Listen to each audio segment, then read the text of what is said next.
ಗಟ್ಟಿಕಾಳುಗಳು ಮಾತ್ರ ನಮ್ಮ ಜೊತೆ ಉಳಿಲಿ. ಈಗಾಗಲೇ ವೇದಿಕೆ ಮೇಲೆ ಕುಂತಿರುವಂತ ಎಲ್ಲ ಪರಮ ಪೂಜ್ಯರಿರ್ಬೋದು, ಅವರ ಆದಿಯಾಗಿ ರೈತ ಸಂಘದ ಎಲ್ಲ ಪದಾಧಿಕಾರಿಗಳು, ಎಲ್ಲ ಹಿರಿಯ ರೈತರಿಗೆ, ಯುವ ರೈತರಿಗೆ, ಮಹಿಳಾ ರೈತರಿಗೆ ಕೂಡ ಈ ಒಂದು ಕಾರ್ಯಕ್ರಮಕ್ಕೆ ಸ್ವಾಗತವನ್ನು ಬಯಸ್ತಾ, ಈ ಒಂದು ಕಾರ್ಯಕ್ರಮ ಅತ್ಯಂತ ಅಚ್ಚುಕಟ್ಟಾಗಿ ಇಲ್ಲಿಯವರೆಗೂ ಅಗಳು ಅನ್ನದ ಹಿಂದೆ ಸಾವಿರ ಕಾಣದ ಕೈಗಳ ಹಾಗೆ ಈ ಒಂದು ಕಾರ್ಯಕ್ರಮ ಯಶಸ್ವಿ ಆಗ್ಬೇಕಾದ್ರೆ ಹಲವಾರು ಜನರು ಇದಕ್ಕೆ ಪರಿಶ್ರಮ ಪಟ್ಟಾರ. ಅದರಲ್ಲಿರುವಂಥ ಎಲ್ಲರಿಗೂ ಕೂಡ ನಾ ಮೊದಲನೇದಾಗಿ ತುಂಬ ಧನ್ಯವಾದಗಳು ಹೇಳ್ತೇನೆ. ಯಾಕಂತಂದ್ರೆ ಒಂದು ಸಣ್ಣ ಕಾರ್ಯಕ್ರಮ ಮಾಡಬೇಕಾದ್ರೂ ಹಲವಾರು ಅಡಚಣೆಗಳು ಬರ್ತಾವೆ. ಅಂಥ ಸಂದರ್ಭದಲ್ಲಿ ಎಲ್ಲ ಹಿರಿಯ ವಯಸ್ಸಿನ ಅಜ್ಜರು ಹಿಡ್ಕೊಂಡು, ಯುವಕರು ಹಿಡ್ಕೊಂಡು ಎಲ್ಲರೂ ಕೂಡ ಈ ಒಂದು ಮುತುವರ್ಜಿ ವಹಿಸಿ ಸುಮಾರು 10 ಗಂಟೆ ಆದರೂ ಕೂಡ ಇಲ್ಲಿವರೆಗೆ ಕುಂತಿರಲ್ಲ. ನಿಮಗೆ ಮೊದಲನೇದಾಗಿ ನಾನು ತುಂಬ ಧನ್ಯವಾದಗಳು ಹೇಳ್ತಾ ಇದ್ದೀನಿ. ಈಗಾಗಲೇ ವೇದಿಕೆ ಮೇಲಿರುವಂಥ ಎಲ್ಲರೂ ರೈತ ಸಂಘದ ಬಗ್ಗೆ ಯಾವ ರೀತಿ ಇರಬೇಕು ಅನ್ನೋದೆಲ್ಲ ಮಾತಾಡಿದ್ರು. ಸುಮ್ಮನೆ ನಾನು ತಿಳಿದ ಮಟ್ಟಿಗೆ ನಾನು ಅಲ್ಪ ಬದಿಗೆ ಏನು ತಿಳಿದ ಒಂದು ಸ್ವಲ್ಪ 2 ಮಾತಾಡ್ತೀನಿ.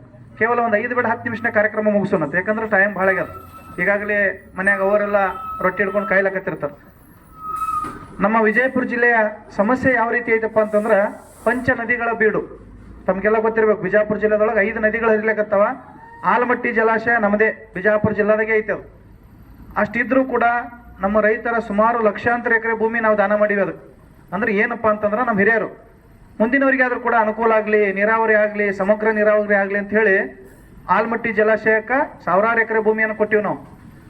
ತಮಗೆ ಗೊತ್ತಿರಲಿ, ಈಗಾಗಲೇ ನಮ್ಮ ಜಕರೆ ಸರ್ ಹೇಳಿದ್ರು, ಅವ್ರು ಇನ್ನೇಗೆ ಮಾತಾಡಿದ್ರಲ್ಲ, ಅವರು IAS KS ಕೋಚಿಂಗ್ ಮಾಡುವಂಥ ಒಬ್ಬ ಪ್ರೊಫೆಸರ್. ಅವರು ರೈತ ಸಂಘದ ಸಿದ್ಧಾಂತಕ್ಕೆ ಮೆಚ್ಚಿ ಅದೇ ರೀತಿಯಾಗಿ ಹಲವಾರು ರಿಟೈರ್ಡ್ PSIಗಳು ಇರ್ಬೋದು, DYSPಗಳು, ಅವರು ಕೂಡ ಶಿಕ್ಷಕರು ಇರ್ಬೋದು, ಎಲ್ಲರೂ ಕೂಡ ರೈತ ಸಂಘಕ್ಕೆ ಬರ್ಲಕತ್ತಾರ. ಯಾಕಂತಂದ್ರೆ ತಮಗೆ ಗೊತ್ತಿರುವ ಹಾಗೆ ಈ ಭೂಮಿ ಒಳಗೆ 70% ರೈತರು ನಾವೇ ಇದೀವಿ ಕರೆ. ಆದ್ರೂ ಕೂಡ ನಮ್ಮಲ್ಲಿ ಒಗ್ಗಟ್ಟಿರ್ಲಾರ್ದಕ್ಕೆ ಇಷ್ಟೆಲ್ಲ ಸಮಸ್ಯೆಗಳು ಆಲಾಕತ್ತಾವ. ನಮ್ಮನ್ನ ರಾಜಕಾರಣಿಗಳು ಹೆಂಗೆ ಆಡ್ಸಾಕತ್ತಾರ ಅಂದ್ರೆ, ಬರೀ ಕಿರುಬಳ್ನ್ಯಾಗ ಆಡ್ಸಾಕತ್ತಾರ. ಅವ್ರು ಏನು ಮಾಡಕತ್ತಾರ? ಕಿರುಬಳ್ನ್ಯಾಗ ಆಡ್ಸಾಕತ್ತಾರ. ಯಾವ ರೀತಿ? ಪಕ್ಷ ಹೆಸರ ಮೇಲೆ ಡಿವೈಡ್ ಮಾಡ್ತಾರ, ಜಾತಿ ಹೆಸರ ಮೇಲೆ ಡಿವೈಡ್ ಮಾಡ್ತಾರ, ಬಡವ ಶ್ರೀಮಂತ ಅಂತ ಡಿವೈಡ್ ಮಾಡ್ಲಕತ್ತಾರ. ಇಷ್ಟೆಲ್ಲ ಇದ್ರೂ ಕೂಡ ನಮ್ಮ ರೈತ ಏನು ಮಾಡ್ತಾನ? ಹಗಲು ರಾತ್ರಿ ಹೊಲ ಮನಿ ಅಂತ ಮಾಡ್ಕೊತ ಬರ್ತಾನ. ಬಟ್ ಬೆಳೆದಂಥ ಬೆಳೆಗೆ ಸರಿಯಾದ ಬೆಲೆ ಬರ್ಲಾರ್ದಕ್ಕ ಆತ್ಮಹತ್ಯೆ ಕೂಡ ನಮ್ಮ ರೈತರು ಮಾಡ್ಕೊಳಕತ್ತಾರ. ಹೌದ್ರೆ? ತಾವೆಲ್ಲ ನೋಡ್ಬೋದು, ಪ್ರತಿ ವರ್ಷ ಸುಮಾರು 4-5 ಸಾವಿರ ಜನ ನಮ್ಮ ಕರ್ನಾಟಕದಲ್ಲೇ ಸಾಯ್ಲಕತ್ತೀವಿ ನಾವು ಆತ್ಮಹತ್ಯೆ ಮಾಡ್ಕೊಂಡು. ಯಾಕೆ? ಇದನ್ನು ತಡೆಗಟ್ಟಬೇಕಾದಂಥ ಸರ್ಕಾರಗಳು ಸಂಪೂರ್ಣವಾಗಿ ವಿಫಲವಾಗಿ ಹೋಗ್ಯಾವ. ಹೌದ್ರೆ? ನಮಗೇನು ಮಾಡಕತ್ತಾರ? ರೈತರಿಗಾಗಿ ಏನು ಮಾಡ್ಯಾರ? ಕೇವಲ ನೋಡ್ರಿ, ನೀವು ಜಗಳಾಡಕತ್ತಾರ. ಅವ್ರು ಮೊನ್ನೆ ದಿನ ಬಜೆಟ್ದ ಅಧಿವೇಶನ ನಡೆದಿತ್ತು. ಕರ್ನಾಟಕಕ್ಕೆ ಬಜೆಟ್ ಮಾಡಿದ್ರು ಅವರು. ಫ್ರೀ ಸ್ಕೀಮ್ ನಾವು ಯಾರ್ಯಾರು ಕೇಳಿದ್ದೇವ್ರಿ? ನಮ್ಗೆ ಅವಶ್ಯಕತೆ ಇತ್ತಾ? ಫ್ರೀ ಬಸ್ ಮಾಡಿದ್ರು, ಫ್ರೀ ಅಕ್ಕಿ ಮಾಡಿದ್ರು, ಏನೇ ಇರ್ಲಕ್ಕ ನಾವು ಯಾರೂ ಕೂಡ ಇಷ್ಟು ದಿನ ಏನು ಉಪವಾಸ ಬಿದ್ದಿದ್ದಿಲ್ಲ, ಮುಂದೂ ಕೂಡ ಉಪವಾಸ ಬೀಳ್ತಿದ್ದಿಲ್ಲ. ಈ ದೇಶವನ್ನು ಸುಮಾರು 100 ವರ್ಷಗಳ ಕಾಲ ಹಿಂದೆ ಹಾಕಿದಂಥದ್ದು ಈ ಫ್ರೀ ಸ್ಕೀಮ್ ಯಾವ ಹೇಳಕತ್ತಾರ ಅವರು. ಅಭಿವೃದ್ಧಿ ಯಾವ್ಯಾವ ಆಗಂಗಿಲ್ಲ, ಇನ್ನೂ 5 ವರ್ಷ ಆಗಂಗಿಲ್ಲ. ಇದು ಸುಮಾರು ಒಂದು 10-20-30 ವರ್ಷ ಹಿಂದಕ್ಕೆ ಹೋಗ್ಬಿಡ್ತದೆ ನಮ್ಮ ಸರ್ಕಾರ, ನಮ್ಮ ಭಾರತ ದೇಶ ಆ ಲೆವೆಲ್ದಾಗ ಬಂದು ನಿಂತು. ಅದಕ್ಕೆ ಒಂದು ಸಣ್ಣ ವಿಜಯಪುರ ಜಿಲ್ಲೆದೇ ಮಾತಾಡೋಣ. ಇಡೀ ಬೇಡ, ಇಡೀ ದೇಶ ಬೇಡ. ನಮ್ಮ ವಿಜಯಪುರ ಜಿಲ್ಲೆಯಲ್ಲಿ ಆಲಮಟ್ಟಿ ಜಲಾಶಯ ನಮ್ಮದೇ ಐತಿ. ಸಾವಿರಾರು ಎಕರೆ ಭೂಮಿ ಹೋದ್ರೂ ಕೂಡ ನಮಗಿನ್ನೂ ಸಂಪೂರ್ಣವಾಗಿ ನೀರಾವರಿ ಆಗಿಲ್ಲ. ಆಲಮಟ್ಟಿ ಜಲಾಶಯ ಯಾವಾಗ ಮಾಡ್ಯಾರಿ? 1964 ಭೂಮಿ ಪೂಜೆ ಮಾಡ್ತಾರದು. ಒಂದು ಯೋಜನೆ ಆಗ್ಬೇಕಪ್ಪ ಅಂತಂದ್ರೆ ಮ್ಯಾಕ್ಸಿಮಮ್ 5 ವರ್ಷನಾಗ ಮುಗಿಸ್ಬೇಕದು. 5 ವರ್ಷನಾಗ ಮುಗಿಸ್ಬೇಕು. ಅಂಥದ್ದು ಇವತ್ತಿನ ದಿನ ಸುಮಾರು 60 ವರ್ಷ ಆದರೂ ಕೂಡ ಆಲಮಟ್ಟಿ ಜಲಾಶಯ ಇನ್ನೂ ಮುಗಿಸಕ್ತಾ ಇರಲಿಲ್ಲ. ಸಂಪೂರ್ಣವಾಗಿ 524 ಮೀಟರ್ಗೆ ಎತ್ತರಕ್ಕೆ ಆಗ್ಬೇಕಪ್ಪ ಅಂತಂದ್ರೆ ಇನ್ನೂ 1 ಲಕ್ಷ ಕೋಟಿ ರೂಪಾಯಿ ರೊಕ್ಕ ಬೇಕಾಗುತ್ತೆ. ಇವ್ರೇನಂತಾರ, ನಂಬಲ್ಲಿ ರೊಕ್ಕಿಲ್ಲ, ನಿಂಬಲ್ಲಿ ರೊಕ್ಕಿಲ್ಲ ಅಂತ ಹೇಳಿ BJP ಅವರು ಕಾಂಗ್ರೆಸ್ ಮೇಲೆ ಹಾಕ್ತಾರೆ, ಕಾಂಗ್ರೆಸ್ನವ್ರು BJP ಮೇಲೆ ಹಾಕಿ ಜಗಳ ಆಡಿ ಮನೆಗೆ ಹೊಂಟಾರವ್ರು. ಒಟ್ಟಾರೆ ಟೈಮ್ ಪಾಸ್ ಮಾಡೋದು ನಡೆದದ. ರಾಜ್ಯ ಸರ್ಕಾರದವ್ರು ಕೇಂದ್ರ ಸರ್ಕಾರದವ್ರ ಮೇಲೆ ಹಾಕ್ಲಕತ್ತಾರ, ಕೇಂದ್ರ ಸರ್ಕಾರ ರಾಜ್ಯ ಸರ್ಕಾರ ಮೇಲೆ ಹಾಕ್ಲಕತ್ತಾರ. ಒಟ್ಟಾರೆಯಾಗಿ ನಮ್ಮ ವಿಜಯಪುರ ಜಿಲ್ಲೆಯ ದೌರ್ಭಾಗ್ಯ, ನಮ್ಮ ರೈತರ ದೌರ್ಭಾಗ್ಯ. ಯಾಕಪ್ಪ ಅಂತಂದ್ರೆ ನಾವು ಯಾರೂ ಒಕ್ಕಟ್ಟಾಗಿಲ್ಲ. ಇನ್ನು ಎರಡನೇದಾಗಿ ಹೇಳ್ಬೇಕಪ್ಪ ಅಂತಂದ್ರೆ, ಕೂಡಿಗೆ NTPC ಅದಕ್ಕೂ ಕೂಡ ಸುಮಾರು 100 ಎಕರೆ ಭೂಮಿ ಕಳ್ಕೊಂಡಿವು. NTPC ಒಳಗೆ ಏನಾಗ್ತದ್ರಿ? ವಿದ್ಯುತ್ ರೆಡಿ ಆಗ್ತದೆ. ಆದ್ರೂ ಕೂಡ ನಮ್ಮ ರೈತರಿಗೆ ವಿದ್ಯುತ್ ಸಿಗಾಗ್ತಾ ಇರಲಿ ಇವತ್ತು. ಮತ್ತೆ ಅದಕ್ಕೆ ನಾವು ಹೋರಾಟ ಮಾಡಬೇಕು, ಆಫೀಸ್ ಚಾವಿ ಹಾಕಬೇಕು. ಇಂಥ ಪರಿಸ್ಥಿತಿ ಒಳಗೆ ನಾವು ಅದೀವಿ.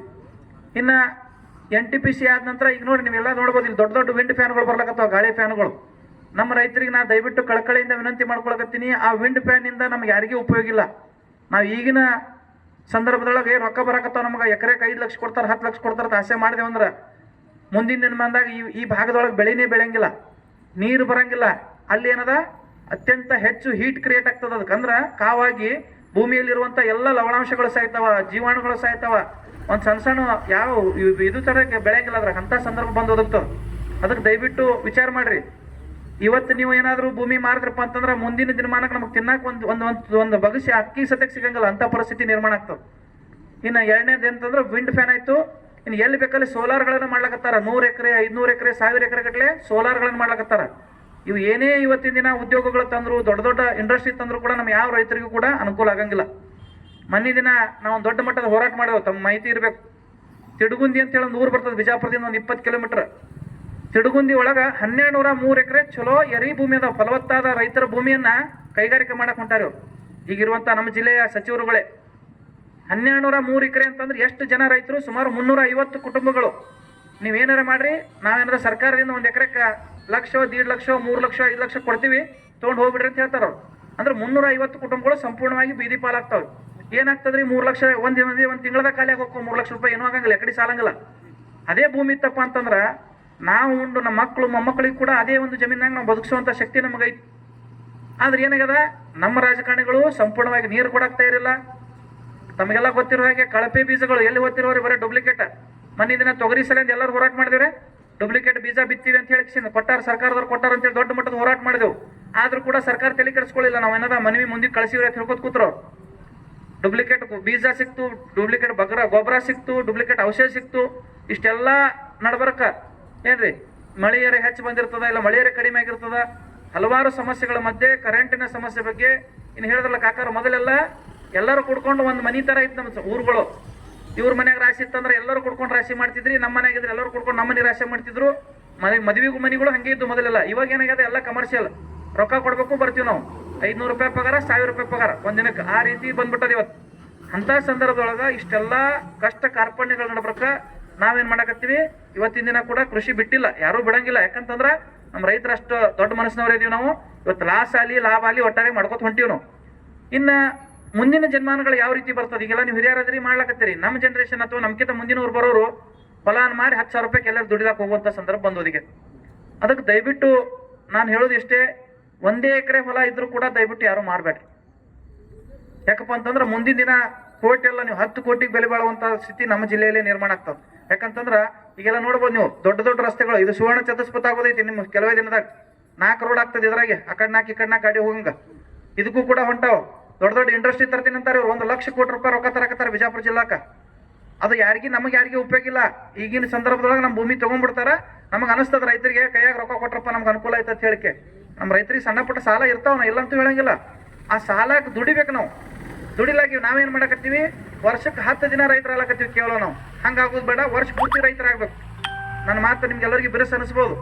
ವರ್ಷಕ್ಕೆ 10 ದಿನ ರೈತರು ಹೆಂಗಪ್ಪ ಅಂತಂದ್ರೆ, ಟ್ರ್ಯಾಕ್ಟರ್ ಬಂದವ, ಕಾಕ ಹೇಳಿದ್ನಲ್ಲಗಡೆ ಟ್ರ್ಯಾಕ್ಟರ್ ಬಂದವ, ಫಸ್ಟಿಗೆ ಹರಗಿಸೋದು, ಗಳೆ ಹೊಡಿದು, 1-2 ಸಲ ಎಣ್ಣೆ ಹೊಡಿದು, ರಾಶಿಗೆ ಹೋಗೋದು, ಮುಗಿತು 10 ಸಲ ಆಗಿಬಿಡ್ತದೆ. ಚೆರಗ ಹೊಡ್ಯಕ್ಕೆ ಮುಗಿರ್ತೀವಿ ಭಾಳ. ಹಂಗಾಗೋದು ಬೇಡ. ನಮ್ಮ ಭೂಮಿಯಲ್ಲಿ ಕೃಷಿಯ ಜೊತೆಗೆ ಹಲವಾರು ಉಪ ಉತ್ಪನ್ನಗಳನ್ನು ಮಾಡ್ಬೋದು ನಾವು. ಮೊದಲೆಲ್ಲ ನೀವೆಲ್ಲ ಮಾಡಿರಿ, ಹಿರಿಯರ ಮಾಡ್ಕೊತ ಬಂದಿರಿ. ನೀವು ಮಾಡಿದ್ದೆ ನಾವು ಹೇಳ್ಬೇಕಾಗ್ತದೆ, ಹೊಸದೇನಲ್ಲ. ಕೇವಲ ಒಂದು ಬೆಳೆ ಬೆಳಿಬೇಡ್ರಿ, ಬಹುವಾರ್ಷಿಕ ಬೆಳೆಗಳನ್ನು ಬೆಳೀರಿ. ಆಮೇಲೆ ಏಕದಳ ಬದಲಿ ದ್ವಿದಳ, ಅದನ್ನೆಲ್ಲ ಸಮ್ಮಿಶ್ರವಾಗಿ ಒಂದೇ ಹೊಲದೊಳಗೆ 2-3 ಬೆಳೆಗಳನ್ನು ಬೆಳಿಬೇಕು. ಅದೇ ರೀತಿ ಗಿಡಗಳನ್ನು ಹಚ್ಚಿರಿ. ಆಮೇಲೆ ಅದ್ರ ಜೊತೆಗೆ ಪಶು ಸಂಗೋಪನೆ, ಈಗೆಲ್ಲ ಸರ್ಕಾರದಿಂದ ಬಹಳ ಯೋಜನೆಗಳದಾವ. ಕುರಿ ಸಾಕಾಣಿಕೆ, ಮೀನುಗಾರಿಕೆ, ಹೈನುಗಾರಿಕೆ, ಕೋಳಿ ಸಾಕಾಣಿಕೆ. ಅಂದ್ರೆ ಮೊದಲೆಲ್ಲ ನಮ್ಮವ್ರು ಮಾಡ್ಕೊತೇ ಬಂದಿವಿ. ಈಗೇನಾಗ ನಾವು ಹೈಟೆಕ್ ಆಗ್ಬಿಟ್ಟಿವಿ. ಮೊದಲೆಲ್ಲ ನಮ್ಮ ಮನೆಗಳೆಲ್ಲ ಹೆಂಡಿರಾಡಿ ಸಾರಿಸೋದು, ಈಗ ಸಿಮೆಂಟ್ ಮನಿ ಬಂದಾವ ಅಂತ ಹೇಳಿ ಯಾರೋ ನಮ್ಮ ಕೈ ಹೊಲಸ ಮಾಡ್ಕೋಗ್ತಾ ಇರಲಿಲ್ಲ. ಹಿಂಗಾಗಿ ಸಾಲ ಆಲಕತ್ತವ, ಸಾಲ ಆಗಿದ್ದಕ್ಕೆ ಆತ್ಮಹತ್ಯೆ ಆಲಕತ್ತವ. ಅದಕ್ಕೆ ದಯವಿಟ್ಟು ನನ್ನ ಕಳಕಳಿ ವಿನಂತಿಯಪ್ಪ ಅಂತಂದ್ರೆ, ಮನೆಯೊಳಗೆ 4 ಮಂದಿ ಇದ್ದಾರೆ ಅಂದ್ರೆ 4 ಮಂದಿ ದುಡಿಬೇಕು. ದಯವಿಟ್ಟು ತಪ್ಪು ತಿಳ್ಕೊಬೇಡ್ರಿ ಯಾರು. 4 ಮಂದಿ ಇದೀವಿ ಅಂದ್ರೆ 4 ಮಂದಿ ದುಡಿಬೇಕು. ದಿನಕ್ಕೆ 500-500 ರೂಪಾಯಿ ನಾವು ಹೆಂಗಾರ ಮಾಡಿ ಹೊಟ್ಟೆ ದುಡಿದು ತಂದು ಕೊಡುವಂತ ಒಂದು ವ್ಯವಸ್ಥೆ ಆಗ್ಬೇಕು. ನಮ್ಮ ಹೊಲಗೊಳದಾಗೆ ದುಡಿವು ನಾವು. ತರಕಾರಿ ಹೆಚ್ಚು, ಕರಿಬೇವು ಮಾಡಿದ್ರೆ ಅದಕ್ಕೂ ದುಡ್ಡು ಬರ್ತದ, ಕೊತ್ತಂಬರಿ ಮಾಡಿದ್ರೆ ಅದಕ್ಕೂ ದುಡ್ಡು ಬರ್ತದ. ಅದ್ರ ಜೊತೆ ಕೋಳಿ ತತ್ತಿ ದಿನಕ್ಕೊಂದು 10 ತತ್ತಿ ಆದಂದ್ರೆ ಅದಕ್ಕೆ 500 ರೂಪಾಯಿ ಬರ್ತಾವ. ಏನೇ ಅಲ್ಲ, ಒಟ್ಟಾರೆಯಾಗಿ ಒಂದು ದಿನಕ್ಕೆ 500 ರೂಪಾಯಿ ದುಡಿಯುವಂಥ ವ್ಯವಸ್ಥೆ ನಾವೆಲ್ಲರೂ ಕುಡ್ಕೊಂಡು ಮಾಡ್ಬೇಕು. ಇದು ಆಯ್ತಪ್ಪ ಅಂತಂದ್ರೆ ಯಾವ ರೈತನು ಸಾಲ ಆಗಂಗಿಲ್ಲ, ಯಾವ ರೈತನು ಆತ್ಮಹತ್ಯೆ ಮಾಡ್ಕೊಳಂಗಿಲ್ಲ. ನಮ್ಮ ರೈತ ಸಂಘದ ಮೂಲ ಉದ್ದೇಶ ಏನಪ್ಪಾ ಅಂತಂದ್ರೆ, ರೈತರ ಹಿತವನ್ನು ಕಾಪಾಡೋದು. ಯಾವುದೇ ರೈತರ ಆತ್ಮಹತ್ಯೆ ಮಾಡ್ಕೊಳಕತ್ತಿದ್ನಪ್ಪ ಅಂತಂದ್ರೆ ನಮ್ಮ ಗಮನಕ್ಕೆ ತಗೊಂಬರ್ರಿ. ಅವ್ರಿಗೆ ಸಾಧ್ಯ ಆದಟ್ಟು ನಮ್ಮ ಕಡೆಯಿಂದ ಏನೇ ಇರ್ಲಕ್ಕ, ಇವತ್ತು ಸರ್ಕಾರದಿಂದ ಏನು ಸೌಲಭ್ಯಗಳು ಸಿಗ್ತಾವ ಅದನ್ನು ತಗೊಂಡು ಆ ಸಾಲ ಕಡಿಮೆ ಮಾಡಿಸೋದಿರ್ಲಕ್ಕ, ಅಥವಾ ಅದೇ ರೀತಿ ಏನು ಬೇರೆ ಬೇರೆ ದಾರಿಗಳನ್ನು ಹುಡ್ಕ್ಯಾಡಿ ಒಟ್ಟು ರೈತ ಆತ್ಮಹತ್ಯೆಗಳನ್ನ ಆಗ್ಲಾರ್ದಂಗೆ ತಡೆಯುವುದೇ ನಮ್ಮ ಮೂಲ ಉದ್ದೇಶ. ಯಾಕಂತಂದ್ರೆ ರೈತ ಆತ್ಮಹತ್ಯೆ ಮಾಡ್ಕೊಂಡ್ರೆ ದೇಶಕ್ಕೆ ಏನೂ ಲಾಸ್ ಇಲ್ರಿ. ದಿನ 8 ಮಂದಿ ಸಾಯ್ತಾರೆ, ಏನೋ ಆಗ್ತಾರೆ. ಬಟ್ ನಮ್ಗೆ ಪ್ರಜ್ಞಾವಂತ ರೈತರದ್ದು ಸಂಖ್ಯೆ ಕಡಿಮೆ ಆಗ್ಲತ್ತ. ಹಂಗೆ ಆಗೋದು ಬೇಡ. ಆ ನಿಟ್ಟಿನೊಳಗೆ ಅಲ್ಲಿ ಕಾಣ್ತದಲ್ಲ, ಪ್ರೊಫೆಸರ್ MD ನಂಜುಂಡಸ್ವಾಮಿ ಅಂತ ಹೇಳಿ ಅವರು, ತಮಗೆಲ್ಲ ಗೊತ್ತಿರೋ ಹಾಗೆ ನಂಜುಂಡಸ್ವಾಮಿ ಅವರು ವಿದೇಶದಾಗಿದ್ದು 1980ರಾಗ ಭಾರತಕ್ಕೆ ಬರ್ತಾರ. ಭಾರತಕ್ಕೆ ಬಂದು ಈ ರೈತರ ಕಷ್ಟವನ್ನು ನೋಡಿ ಅವತ್ತಿನ ದಿನ 1980ರಾಗೆ ಈ ಒಂದು ರೈತ ಸಂಘಟನೆ ಹುಟ್ಟಾಕ್ತಾರೆ. ಅವತ್ತು ಹುಟ್ಟಾಕ್ದ ಸಂಘಟನೆ ಇವತ್ತು ಇಡೀ ದೇಶದಲ್ಲಿ, ಇಡೀ ರಾಜ್ಯದಲ್ಲಿ ಸುಮಾರು 31 ಜಿಲ್ಲೆಗಳಲ್ಲಿ ಕೂಡ ಕೆಲಸ ಮಾಡ್ಲಾಕತ್ತೀವಿ ನಾವು. ಇಲ್ಲಿ ಯಾವುದೇ ರೀತಿಯಾದಂಥ ನೀವು ನಮ್ಗೆ ರೊಕ್ಕ ಕೊಡುವಂಥದ್ದು ಅವಶ್ಯಕತೆ ಇಲ್ಲ. ನೀವೆಲ್ಲ ವಿಚಾರ ಮಾಡ್ಬೋದು, ರೈತ ಸಂಘ ಅಂದ್ರೆ ಏನ್ರಿ ರೊಕ್ಕಕ್ಕೆ ಕೇಳಿಗಳೇರ ಅಂತೇಳಿ. ನಾವು ಯಾರೋ ನಿಮ್ಗೆ ರೊಕ್ಕ ಕೇಳಂಗಿಲ್ಲ, ನೀವು ಕೊಡಾಕು ಹೋಗ್ಬೇಡ್ರಿ. ಈ ರೀತಿ ಕಾರ್ಯಕ್ರಮಗಳಿತ್ತ ನೀವೇ ಹಾಕೊಳ್ಳೋದು, ನೀವೇ ಕಾರ್ಯಕ್ರಮ ಮಾಡೋದು. ನಾವು ಬರ್ತೀವಿ, ನಾವು ಕೊಡ್ಕೊಂಡು ಕಿಸಿ ಮಾಡೋದು ಕಾರ್ಯಕ್ರಮ.